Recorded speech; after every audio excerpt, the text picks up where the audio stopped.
É verdade que o petróleo brasileiro parou de abastecer Israel? Quem que abastece o genocídio? Em primeiro lugar, precisamos dizer que é um horror inominável o que Israel está fazendo na chamada ocupação total da cidade de Gaza. Até a ONU já classifica como genocídio o que Israel está fazendo. No entanto, os governos assistem parados o extermínio que está acontecendo. São os trabalhadores e os povos pelo mundo que tomam em suas mãos para tentar parar essa máquina de guerra, essa máquina de morte. É isso que a Global Summit Flotilha está fazendo, atravessando o Mediterrâneo rumo a Gaza para levar ajuda humanitária. É por isso que ocorrem tantas manifestações. É isso que os portuários da Itália estão fazendo, chamando greve. É preciso redobrar as manifestações, as mobilizações. Esse genocídio, ele depende das armas do imperialismo, do financiamento do imperialismo, mas ele também precisa da cumplicidade dos governos, da mídia ocidental, precisa da cumplicidade de governos como o brasileiro, do Estado espanhol e tantos outros que chamam de genocídio o que Israel está fazendo, mas permitem que o comércio com esse país continue, e no caso brasileiro até aumente, com um aumento de 14% das importações nesse ano agora de 2025. O genocídio sionista, ele precisa de muitas coisas, que eles obtêm dos imperialismos americanos, europeus, mas ele também precisa de combustível para seus tanques, para os seus aviões. E é verdade que o nosso petróleo não tem mais chegado lá? Semana passada, muitas mídias importantes aqui no Brasil, várias delas ligadas ao PT e ao governo Lula, publicaram matérias como essa aqui que eu estou mostrando aqui agora. Essa e outras matérias apontam que o Brasil parou de fornecer diretamente, vou enfatizar, diretamente petróleo para Israel. Mas elas omitem que o nosso petróleo é cada vez menos nosso e cada vez mais do imperialismo, e que ele segue sendo crucial para abastecer Israel, agora por um caminho indireto, sobretudo via refino na Itália. Nesse vídeo eu vou te mostrar quem que abastece o genocídio com esses combustíveis cruciais para manter essa máquina de guerra e morte funcionando. Começamos entendendo o que está acontecendo com o consumo de combustíveis pela entidade sionista. No gráfico que eu estou mostrando aqui, que foi obtido da plataforma Kepler, vemos as importações de petróleo pela entidade sionista. Nele vemos uma queda muito expressiva da importação de petróleo bruto, cru, como a gente diz no jargão petroleiro. E ele caiu muito desde junho de 2025. Por quê? Israel tem duas refinarias, uma em Ashdod e outra em Haifa. A de Ashdod tinha parada de manutenção programada, e a de Haifa sofreu danos pela legítima retaliação que o Estado iraniano fez à agressão sionista. Nesse gráfico, a gente consegue inclusive ler mais elementos sobre como é a logística do Estado sionista e como a luta dos trabalhadores e dos povos solidários afetam isso. Quase toda a importação de petróleo acontece pelo terminal aquaviário de Ashkelon, que é a cor mais escura aqui. Desse local tem oleodutos ligando com as duas refinarias. A importação acontecer toda por esse porto no Mediterrâneo é uma novidade. Não era assim em 2023 e 2024. Tem um azul clarinho aí, que no começo do gráfico aparece, depois ele some, que era o porto de Eilat, que fica no Mar Vermelho. E a atuação dos Houthis do Iêmen tem impedido o funcionamento desse porto e, portanto, do petróleo chegar ali. Esse gráfico também mostra como que antes desse ataque ao Irã, que Israel fez, ele tomou medidas para tentar robustecer o seu estoque, tendo uma entrada anormal e constante desde janeiro de 2025, se preparando para essa dificuldade futura, aumentando seu estoque. Essa queda muito importante no petróleo cru foi compensada por esse outro gráfico que mostra um aumento muito expressivo do petróleo refinado. E da onde que ele tem vindo? O cru, vamos primeiro tratar aqui do cru, né? O cru, da onde que ele vem? Como que ele chega lá em Ashkelon? Ele vem principalmente do porto de Ceyhan, na Turquia, onde vem um petróleo azeri, do Azerbaijão, e também chega petróleo do Cazaquistão, que ele vem através do porto russo de Novorossiysk, perdão a pronúncia de cada lugar. Mas ele também vem de vários portos atlânticos na África, de petróleos, vamos assim dizer, irmãos dos nossos, na Gâmbia, na Nigéria, e vem do Egito, país vizinho da Palestina, que deixa a fronteira de Rafah fechada, mas deixa fluir petróleo e outras mercadorias dos portos de Sidi Kerir, da Baía de Zayt e de Mars al-Hamra, que aparecem aqui nesse gráfico. Também chama atenção como a Turquia, como eu disse, Porto de Ceyhan, que mesmo tendo declarado um embargo energético de outras mercadorias a Israel, segue permitindo que de seu Porto de Ceyhan saia o petróleo do Azerbaijão, que é crucial como petróleo cru para Israel. E quem que é o dono desses petróleos que chegam em Israel, que chegaram aqui no ano de 2025, nesse gráfico que eu trouxe? Bem, é uma zero surpresa que quem garante o abastecimento desse braço armado do imperialismo no Oriente Médio, que é Israel, sejam as gigantes imperialistas e um Estado aliado, o Azerbaijão. O Azerbaijão, ele entra com 21% do petróleo de Israel, que é essa empresa aqui, SOCAR.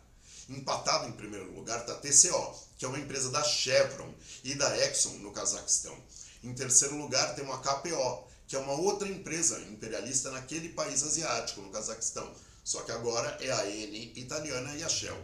Depois temos a KPV, que também é uma empresa, que é uma joint venture da estatal Kazakh com a BP britânica. Por fim, a gente ainda tem 14% das grandes traders imperialistas, Glencore, Vitol e Petraco, que junto elas somam 14%. Fora isso, a gente ainda tem entregas diretas da Exxon e da Shell, e não somente de suas subsidiárias cazaques. Essas entregam 6% e resta 12% para todas as outras empresas do mundo. Esse é o retrato do ano de 2025 para o petróleo cru.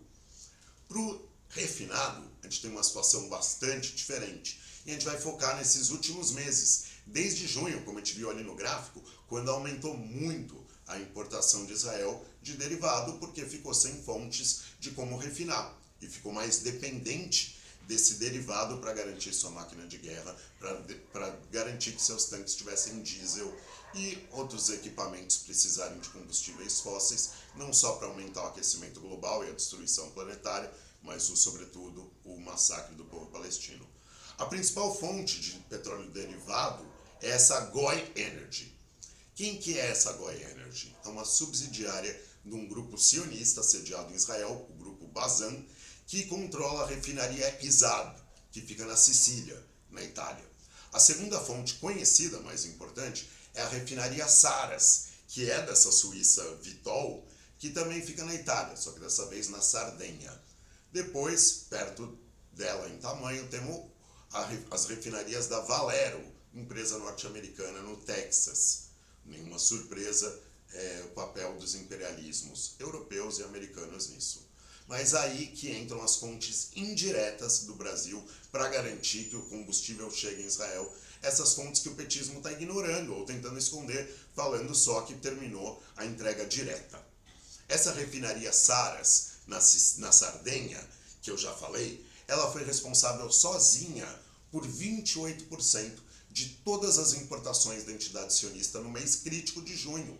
E da onde que veio o petróleo para que a Saras refinasse e entregasse para Israel, chegasse em Asquelon para fazer seu serviço sangrento em Gaza, em Ramallah? Uma boa parte veio do Brasil. Em junho, quase 20% do que essa refinaria refinou foi do Brasil, sendo 33% entregue pela Petrobras e 67% pela Equinor. Depois, em julho, tivemos Shell, em agosto nós tivemos Prio e a Petrobras, que revendeu a norueguesa Knutsen Tankers, o que era de sua propriedade da FPSO Guanabara, para chegar nas Saras no seu pit stop rumo ao genocídio em Gaza. Esses dados, eles também ilustram, ao falar tantas empresas imperialistas, como o petróleo não é nosso. A Petrobras, ela é a operadora, no papel, no que consta ali na Agência Nacional do Petróleo, de 90% da produção. Mas parte dessa produção não é sequer ela que faz, ela terceiriza. A gente tem FPSOs que são operadas pela multinacional japonesa MODEC ou pela holandesa SBM. Além disso, essa operação não é o controle, não é a posse desse petróleo. A Petrobras só é dona de 61% da produção, no último dado, agora de julho, da Agência Nacional do Petróleo. E a cada novo leilão de petróleo, o petróleo é cada vez menos nosso. esses leilões têm acontecido. Aconteceu em junho, nesse ano a gente estava protestando junto a indígenas, ambientalistas, e os sindicatos ligados ao governo não compareceram. Tem um outro leilão marcado agora para outubro desse ano e um leilão da Pré-Sal S.A. em dezembro. E o petróleo é cada vez menos nosso, também pela própria posse das ações da Petrobras. Só 37% das ações são do Estado brasileiro, 46% são de investidores estrangeiros e outra parte de grandes investidores na Bovespa. Então o Estado controla, mas a serviço desses interesses financeiros e imperialistas. E assim, com o petróleo sendo cada vez menos nosso, seja diretamente no controle, no leilão ou nas ações da Petrobras, não é de se estranhar que o petróleo tenha como destino esse braço armado do imperialismo no Oriente Médio, que é o Estado sionista e racista e colonialista de Israel. Esse genocídio do povo palestino e todo o seu ataque aos povos da região. Não é de estranhar que o nosso petróleo acabe parando lá. Nós, trabalhadores, não podemos ficar passivos, aguardando que os governos e as empresas vão tomar em suas mãos o que não vão tomar, porque lucram com o genocídio. Nós temos que tomar em nossas mãos essa luta. É um exemplo para nós a votação dos portuários de Gênova, que votaram que vão organizar uma greve geral a partir do dia 22 desse mês. É um exemplo para a gente lutar, para romper todas as relações comerciais, diplomáticas e militares com o Estado de Israel, impedir a produção e a entrega, a circulação de mercadorias, de armas e de combustível para abastecer a máquina de guerra e parar o genocídio. A luta do povo palestino, ela é o coração da luta anticapitalista e antiimperialista no mundo. A sua vitória fortaleceria a luta de todos os trabalhadores e povos em todo o mundo. Por isso, ela precisa ser tomada em nossas mãos. Esse genocídio inominável que estamos vendo está levando também a erguer um movimento sem precedentes de solidariedade em todo o mundo. A gente precisa fortalecer esse movimento para contribuir para a luta anti-imperialista, para a luta de libertação do povo palestino, para a gente, nós trabalhadores, fazermos nossa parte para contribuir para que a Palestina seja livre do Rio.